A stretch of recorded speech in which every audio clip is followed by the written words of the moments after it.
일본은 큰 4개의 섬과 주변 약 6,800개의 섬으로 이루어져 있습니다. 섬들 주변의 바다는 전부 일본의 영해가 되기에 일본 영토의 대부분은 바다라는 이야기입니다. 그래서 가장 바깥쪽 섬의 위치가 중요합니다. 물론 그 바깥에 인접한 국가와 전부 분쟁이 있기도 합니다. 우리나라와 독도로, 러시아와 쿠릴 열도로, 중국과 센카쿠 열도로 말이죠. 일본의 오키나와는 많이 들어보셨을 겁니다. 하지만 일본의 최남쪽 섬은 잘 알려지지 않았습니다. 사실 섬이라고 하기도 그렇습니다. 오늘은 바로 이 최남쪽에 위치하며 일본은 섬이라 주장하지만 암초에 가까운 섬 오키노토리시마에 대해 알아봅니다. 이 오키노토리시마는 도쿄에서 약 1740km 떨어진 바다에 있습니다. 유엔 해양법 제121조의 섬 규정에 의하면 섬이란 바닷물로 둘러싸여 있으며 만조일 때에도 수면 위에 있는 자연적으로 형성된 육지지역이라 정의하고 있습니다. 그런데 너무 작습니다. 너무 작아서 사실 암초 아닌가 싶은 생각이 들 정도입니다. 실제로 오키노토리시마는 화산섬 위에 산호가 쌓여서 생긴 석회질의 암초입니다. 만조시 바다에 잠기지 않거나 깎이지 않기 위해서 1987년 콘크리트 공사를 했다고 합니다. 좀 억지스러운 점이 있던 것일까? 센카쿠 열도의 분쟁으로 사이가 좋지 않은 중국 정부는 이를 섬이라 인정하지 않습니다.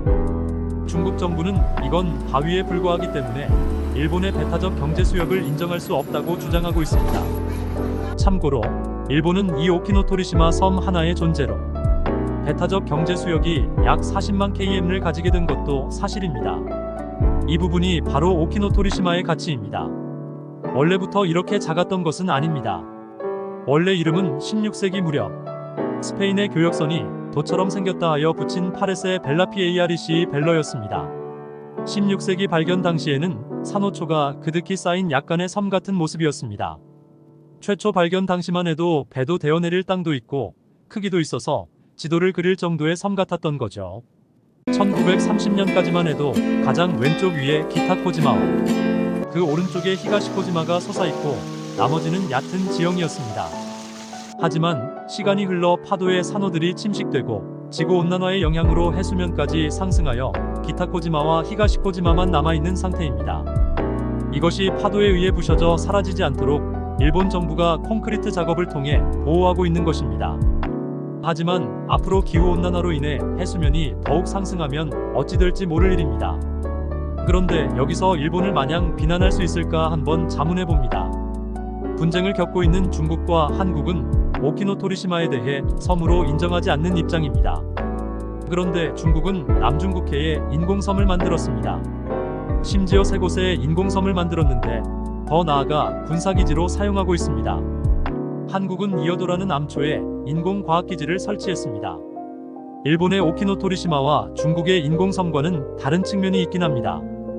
이어도는 수중에 있는 암초라는 점은 이견의 여지가 없는데 이곳도 현재 중국과 배타적 경제 수역 이의지를 둘러싼 분쟁이 있습니다.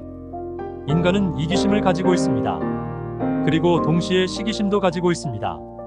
남을 비난하기 전에 자신부터 돌이켜볼 필요가 있어 항상 조심하는 편입니다. 대한민국이 만일 일본처럼 바다가 영토의 대부분인 상황에서 더욱이 동쪽은 태평양이라 영토 분쟁 지역도 아니라면 과연 저 남쪽의 산호초 같은 암석을 과거에는 그래도 섬 같았던 저 지역을 가만히 둘까 생각해봅니다. 부동산을 중시하는 한국인이라면 콘크리트를 넘어 건물을 짓지 않았을까 생각도 해봅니다.